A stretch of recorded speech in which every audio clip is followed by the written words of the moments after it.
대통령이 미중일 정상과 잇따라 통화했습니다. 문 대통령은 3개국 정상과 빠른 시일 내 개별 정상회담을 하기로 합의했습니다. 삼성전자가 세트 부문에서 54명의 임원 승진 인사를 단행했습니다. 이를 시작으로 그룹 내 임원 인사가 본격 시작될 것으로 보입니다. 휴대폰 기본료를 폐지하겠다는 문재인 대통령의 공약이 현실화할지 업계에 관심이 쏠립니다. 부담을 하는 통신 3사는 난색을 표하고 있습니다. 금융감독원이 선제적 구조조정의 대상으로 36개 그룹사를 선정했습니다. 이들은 당장 이달 주채권은행으로부터 계열 재무구조평가를 받습니다.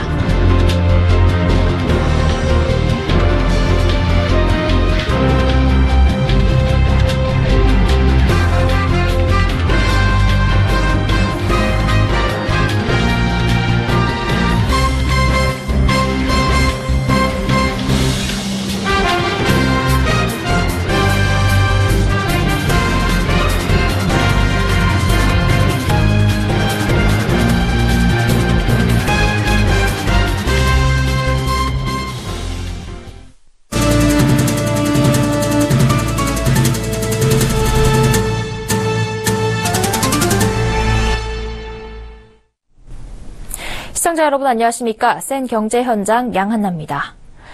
문재인 대통령이 미중일 정상과 통화를 통해 개별 정상회담에 합의했습니다. 문 대통령은 어젯밤 도널드 트럼프 미국 대통령과 첫 통화를 통해 가급적 빠른 시일 안에 만나 한반도 안보 위기 등에 대해 긴밀히 협의하기로 했습니다. 이와 함께 이른 시일 내 정상회담을 하기로 합의했습니다. 또 문재인 대통령은 오늘 정오부터 40여 분간 시진핑 중국 국가주석과 전화통화를 하고 북핵 문제 등 양국 간 현안에 대해서도 논의했습니다. 시진핑 주석이 먼저 문 대통령의 취임을 축하하는 전화를 걸어왔으며 중국 국가주석이 대한민국 대통령에게 취임 축하 전화를 한 건 이번이 처음입니다. 이어 문 대통령은 아베 신조 일본 총리와 오후 전화통화를 하고 북한 문제에 대해 긴밀히 연대해 나가기로 했습니다. 두 정상은 또 가능한 조기에 직접 정상회담을 하자는 데도 의견을 같이 했습니다. 삼성전자 세트 부문이 이재용 부회장에 대한 특검 조사와 구속으로 지연된 임원 승진 인사를 오늘 발표했습니다. 미래전략실 해체 등과 맞물려 그룹 내 사장단 인사와 임원 승진 인사가 올스톱된 상황에서 삼성그룹 내 임원 인사가 삼성전자 세트 부문을 시작으로 앞으로 계속 이어질 것이라고 합니다. 하지만 임원 인사의 폭은 2015년에 비해 절반 수준에 그쳤습니다. 김상현 기자입니다.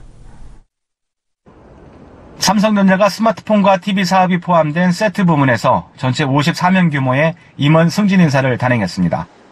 당초 지난해 말 이루어질 예정이던 임원 인사는 이재용 삼성전자 부회장에 대한 특검 수사와 구속, 그룹 컨트롤타워인 미래전략실 해체 등으로 인해 이루어지지 않았습니다.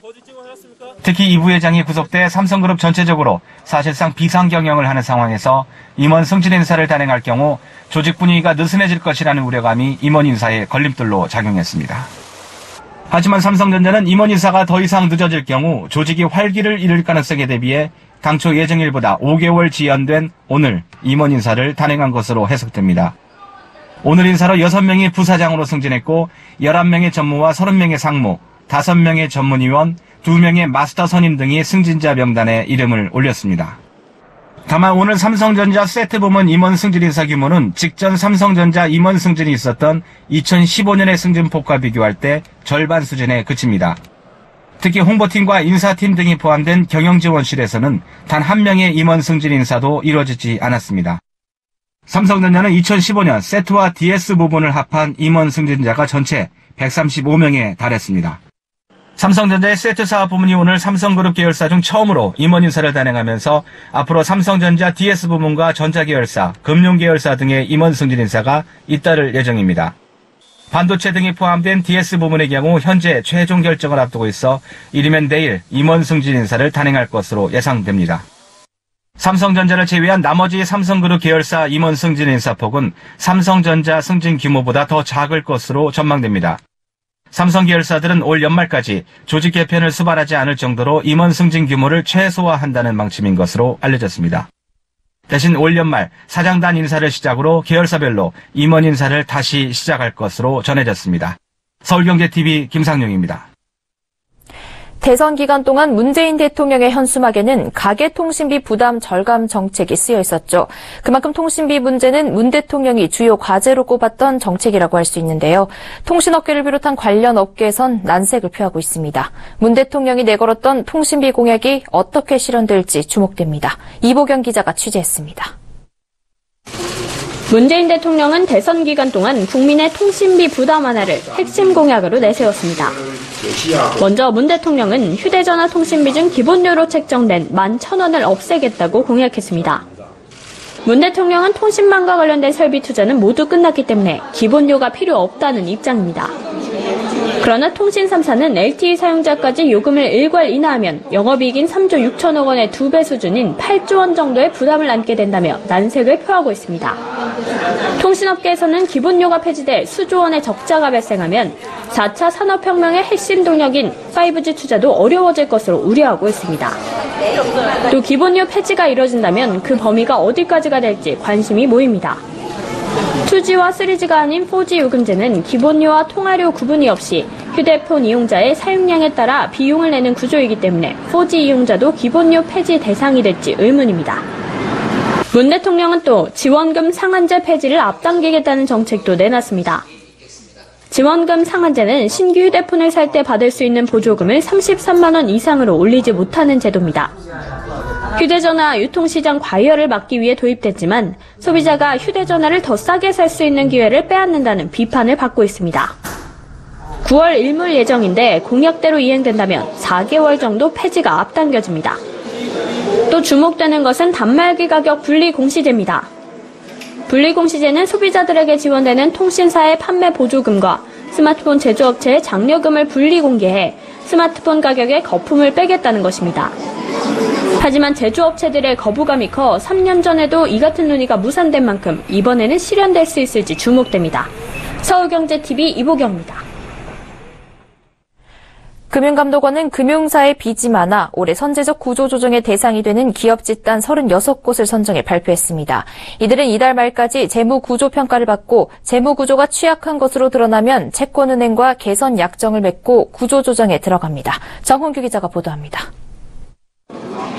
금융감독원의 주채무 계열 선정을 시작으로 올해 기업 구조조정 작업이 본격화할 전망입니다. 주채무 계열은 빚이 많은 기업 집단에 대해 주채권은행을 선정해 관리하도록 하는 선제적 구조조정 제도로 지난 1999년 도입됐습니다. 금감원은 오늘 주채무 계열로 삼성과 현대자동차, SK, LG 등 36개 그룹사를 선정해 발표했습니다. 지난해와 비교하면 STX 조선해양과 현대, 한솔, 태영 등 4곳이 주채무 계열에서 빠지고 성우하이텍 1곳이 새로 선정돼 총 3곳이 줄었습니다. 올해 선정된 36개 주채무 계열에 소속된 기업체 수는 약 4,400개로 지난해와 비슷한 수준입니다. 주채무 계열 기업 집단 선정 기준은 금융기관 신용 공여 규모가 전년도 금융기관 전체 신용 공여 규모의 0.075% 이상인 기업 집단입니다. 신용 공여란 기업의 대출금을 비롯해 지급 보증과 기업 어음 등을 망라한 채무를 말합니다. 올해 주채무 계열 선정 기준인 신용 공여액은 약 1조 4,500억 원으로 지난해보다 1,000억 원가량 높았습니다. 금감원의 주채무 계열 선정은 그해 선제적 구조조정의 시작을 의미합니다. 주채무 계열로 선정된 36개 그룹사에 대해서는 당장 이달 말까지 주채권은행이 계열 재무구조 평가를 실시합니다. 이후 재무구조가 취약한 계열에 대해서는 증자나 자산 처분 등 자구 계획을 담은 재무구조 개선 약정을 맺습니다. 금감원은 약정 체결 계열이 아닌 경우에도 추가 수시 평가를 하는 등 사후 모니터링도 강화할 계획입니다. 서울경제TV 정은규입니다. 1분기 기업 공개시장의 대어로 꼽히던 ING생명보험이 오늘 상장됐습니다. ING생명보험은 상장 전 일반 공모청약에서 미달된 데다 오늘 시초가도 공모가보다 낮게 출발했는데요. 하지만 높은 배당률과 낮은 부채 비중 등의 매력으로 주가가 상승할 여력은 충분하다고 전문가들은 분석합니다. 김성훈 기자입니다. ING생명보험은 상장 첫날인 오늘 공모가인 33,000원보다 1,400원 낮은 31,600원에 마감됐습니다. ING생명은 공모 규모 1조 1,055억 원으로 1분기 IPO 대어로 꼽혔지만 지난 27일과 28일 진행된 일반 공모청약에서 0.82대 1로 저조한 청약 경쟁률을 기록하며 투자자들의 관심을 끌지 못했습니다. 하지만 전문가들은 ING생명보험의 주가가 아직 충분한 상승 여력을 갖고 있다고 말합니다. ING 생명의 경우 6% 이상 고금리인 금리 확정형 부채의 비중이 10%로 30%를 넘는 다른 생명보험사들에 비해 훨씬 낮기 때문입니다. 이에 더해 보험회사의 보험금 지급 능력을 평가하는 건전성 지표인 RBC도 319%로 업계 1위인 삼성생명보다 높고 부채 적정성 평가를 반영한 예상 지급 여력 비율도 ING는 292%로 국내 생명보험사 중 가장 높습니다. 배당률이 높다는 점도 ING 생명의 투자 매력으로 꼽힙니다. 현재 일대 주주인 MBK 파트너스가 최대 주주인 동안은 배당 성향 50% 이상을 유지하겠다고 밝혔기 때문입니다. 타보험사 대비 양호한 재무 건전성과 높은 배당 매력을 지니고 있기 때문에 추가적인 주가 상승률로 존재하는 것으로 보고 있습니다. 다만 ING 생명의 경우 내년에 ING 브랜드 사용 기간이 만료된 후 사명 변경으로 영업력이 떨어질 수 있다는 점은 위험 요소입니다. 보유 채권 비중이 지난해 말 기준으로 20조 8,620억 원에 달해 미국이 기준금리를 올릴 경우 채권 운용 수익률이 낮아질 수 있다는 점도 투자 시 유의해야 할 점으로 꼽힙니다. 서울경제TV 김성훈입니다. 이전 정부에서 혈세 7조 1천억 원을 투입한 대우조선해양의 구조조정. 막대한 혈세를 쏟아부은 만큼 대우조선의 생산은 국가 경제를 좌지우지한다 해도 과언이 아닌데요. 새 정부에서 대우조선의 운명은 어떻게 될까요? 앵커 리포트입니다. 생사의 위기에 놓인 대우조선해양이 새로 출범한 문재인 정부에서도 회생의 기회를 얻을 것으로 보입니다.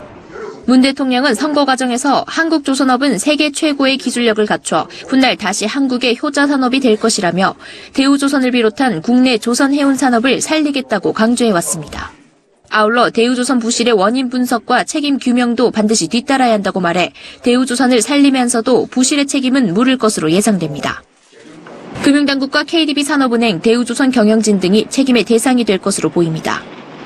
앞서 더불어민주당 선대위 비상경제대책단은 주채권은행이자 대주주인 산업은행이 대우조선 사태에 제 역할을 하지 못했다면서 정부와 대우조선, 채권단 등에 대한 책임 소재를 분명히 가려야 한다고 한 바 있습니다.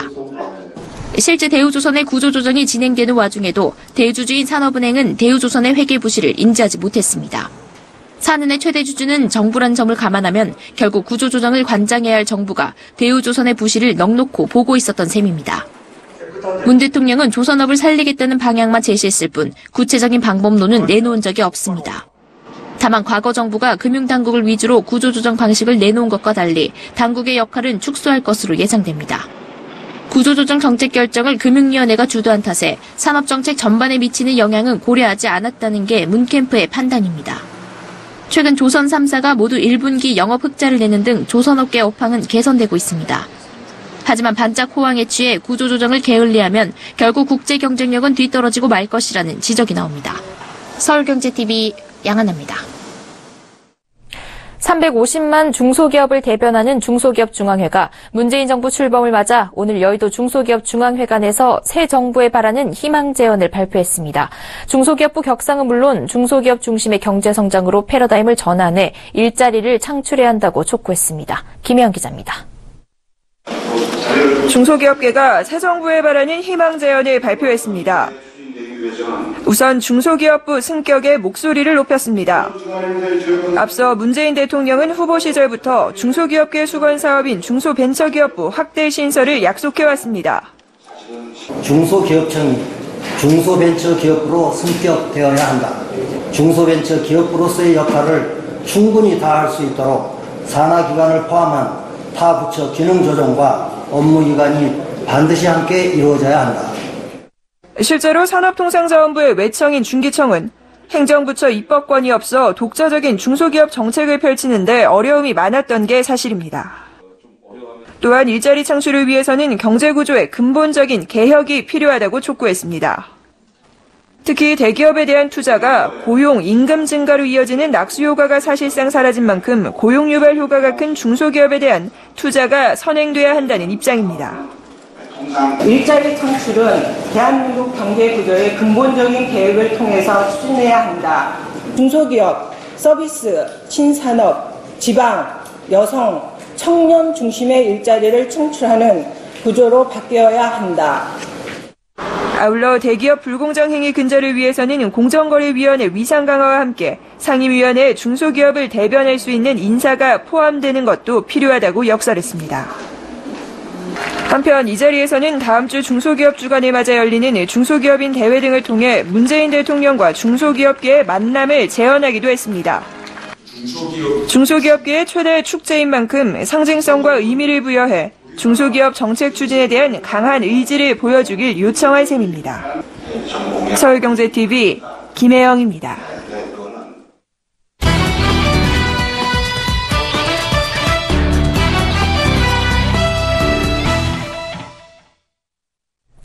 문재인 정부가 출범하면서 각종 공약을 수행할 공기업들의 한숨이 깊어지고 있습니다. 공적 임대주택 공급을 주도할 한국토지주택공사를 비롯해 고속도로 일부 구간 무료화, 단계적 통행요금 인하의 영향을 받는 한국도로공사 등은 부채 비율이 지금보다 더 늘어날 것으로 관측되기 때문인데요. 서민 생활 안정을 위해 공약 이행이 필요해 보이지만 공기업들의 부채 증가는 딜레마입니다. 자세한 이야기 정창신 기자와 이야기 나눠보겠습니다. 안녕하세요. 네, 안녕하세요. 네. 문재인 정부가 출범하면서 서민 생활 안정을 위한 공약 이행에 관심이 높아지고 있는데요. 우선 임대주택 공급과 관련된 주거 공약은 어떻게 됩니까? 네. 자, 문 대통령은 서민들의 주거 문제 해소를 위해 공적 임대주택을 매년 17만 가구 공급하겠다고 약속했습니다. 임기 5년간 따지면 총 85만 가구에 달하는데요. 역대 정부의 공공 임대주택 공급량을 살펴보면 노무현 정부 때 39만 3천여 가구, 이명박 정부 45만 5천여 가구, 또 박근혜 정부 때는 55만 1천여 가구입니다. 이렇게 지난 정부 때보다 이 임대주택 공급을 크게 늘리려는 이유는 저소득 서민들의 주거 안정을 위해서입니다. 문 대통령 공약집을 자세히 살펴봤더니 주거 문제 해소를 위해 내 집 없는 서민들이 싸게 안심하고 거주할 수 있도록 이란 문구와 집 문제로 결혼을 미루는 일이 없도록 하겠다. 또 노후주택 지원 및 생활 여건을 개선하겠다 등의 이유가 명시되어 있습니다. 이 공약집에 따르면 매년 공급되는 임대주택 중 공공이 직접 관리 운영하는 이 장기 공공임대주택으로 13만 가구가 공급되고요. 또 민간에서 짓는 임대주택, 그러니까 현재 이 뉴스테이 방식으로 4만 가구를 공급한다는 계획입니다. 네. 공약대로만 된다면 주거 문제가 어느 정도 해소될 수 있겠지만 이런 정부 정책을 수행해야 할 한국토지주택공사 입장에서는 부채가 늘어날 수밖에 없을 것 같은데요. 네. 자, 서민 주거 안정을 위해서 이 임대주택 공급을 늘리는 것은 맞아 보이는데요. 맞는 얘기인데 이미 이 공기업 중에 부채가 가장 많은 LH의 경우에는 앞으로 더 부채가 늘어날 가능성이 커졌습니다. 부동산 관련 민간 연구원과 업계 얘기를 종합해보면 공공 임대주택 10만 가구 공급에 20조 원가량이 소요될 것으로 추산되는데요. 정부 공급 물량이 매 13만 가구, 5년간 65만 가구인데 단순 계산해도 130조 원이 필요한 상황입니다. 이달 초 기획재정부가 내놓은 공공기관 재무실적 분석 자료를 살펴보면 지난해 LH의 부채는 133조 3천여억 원으로 부채 비율이 342%에 달합니다. 최근 5년간 부채 비율이 꾸준히 감소하고 있는 LH 입장에선 임대주택 공급이 크게 늘면 부담을 느낄 수밖에 없는 상황입니다. 일반적으로 민간 기업의 경우 부채 비율이 200%를 넘으면 부실 기업으로 간주합니다. 행정자치부는 지방 공기관의 부채 비율이 200% 이상이거나 부채 규모가 1,000억 원 이상이면 중점 관리기관으로 정하고 있고요. 또 400% 이상이면 청산 대상이 됩니다.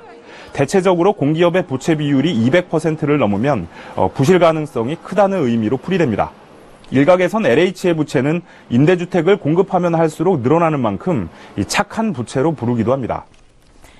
네, 착한 부채가 될 수 있다면 좋겠는데요. 문 대통령은 또 고속도로 일부 구간에서 통행료 무료화를 추진하겠다는 공약도 내놨는데 이렇게 되면 한국도로공사의 고속도로 통행료 수입도 줄어들 것 같은데요. 네, 자 말씀하신 대로 이 한국도로공사의 상황도 LH와 비슷합니다. 문 대통령은 고속도로의 공공성을 강화하기 위해 명절이나 연휴 등 교통정체 시 탄력 요금제 도입을 약속했습니다. 우선 명절 기간에는 전 고속도로의 통행료를 무료화한다는 계획이고요. 또 이를 위해 이용률이 낮은 동해선, 광주 대구선에서 통행료 무료화를 시범적으로 추진할 예정입니다. 여기에 평창 동계올림픽 기간에는 영동고속도로의 통행료 무료화를 약속했습니다. 이 도로공사의 부채는 27조 5천억 원가량 되는데 기재부가 조사한 329개 공기업 중 5위에 올라 있습니다. 도로공사의 부채 비율은 86%로 심각한 수준은 아니지만 준비한 표에서 볼 수 있듯이 최근 5년간 부채 비율이 감소하고 있는 상황에서 이 통행료 수입이 줄면 얘기는 달라질 수 있습니다. 도로공사 홈페이지에서 노선별 통행료 수입 현황 자료를 살펴봤더니 2015년 기준으로 전국 32개 노선의 고속도로 통행료 수입은 3조 6,725억 원입니다. 하루 평균 통행료로 100억 원가량을 벌어들이고 있는 건데요. 이 중 영동고속도로의 한 해 통행료 수입은 3,916억 원으로 나타났고요. 또 동해선 215억 원, 광주 대구선 540억 원 등입니다. 네, 새 정부 공약과 그 딜레마에 대해 정창신 기자와 이야기 나눠봤습니다. 고맙습니다.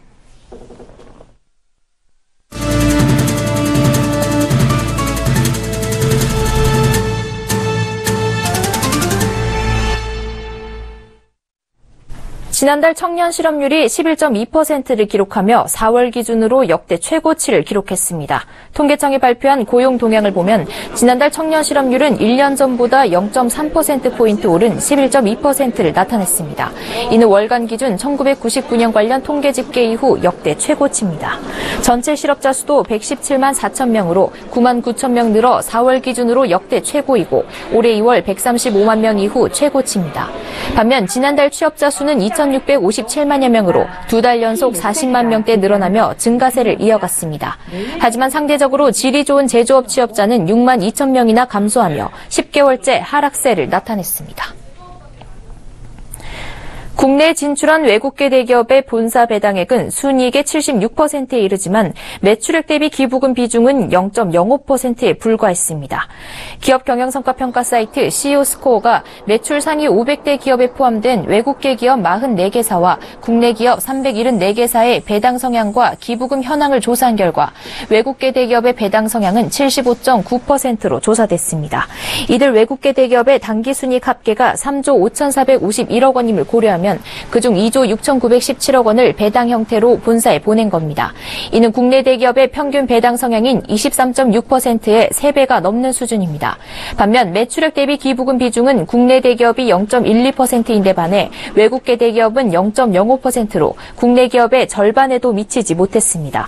총 115조 7,900억 원에 달하는 매출 중 기부금은 고작 604억 원에 그친 겁니다. 특히 의류 브랜드 유니클로 등을 운영하는 FIRL 코리아의 경우 매출 1조 1,822억 원에 당기순이익 828억 원을 기록했지만 단 1원도 기부하지 않았습니다. 기획재정부에 따르면 올 1분기 국세 수입은 69조 9천억 원으로 1년 전보다 5조 9천억 원 증가했습니다. 문재인 대통령이 공약한 일자리 추가 경정 예산 편성을 위한 실탄 마련이 한결 수월해질 것으로 보입니다. 미래창조과학부에 따르면 종합유선방송과 위성방송, IPTV 등 유료방송 가입자는 2,962만여 명으로 전년보다 약 89만 명 늘어났습니다. 유료 가입자 중 KT 계열사의 가입자가 894만여 명으로 약 30%에 달했고 CJ헬로비전과 SK브로드밴드, T브로드 등이 뒤를 이었습니다. 코스닥 시가총액 1위 셀트리온의 올 1분기 영업이익은 894억 원으로 전년 동기 대비 231% 뛰었습니다. 바이오 의약품 복제약인 램시마가 유럽과 미국 등에서 본격 매출을 일으킨 덕분입니다. 세월호 현장 수습본부에 따르면 오늘 오전 10시 30분쯤 목포신항 세월호 선체 내부를 수색하던 중 사람뼈로 추정되는 뼈 조각 한 점이 발견됐습니다. 어제 오전 2점의 사람뼈가 발견된 세월호 4층 선미 좌연 부근과 비슷한 위치입니다. 이들 뼈 조각은 신원 확인을 위해 국립과학수사연구원으로 보내졌습니다.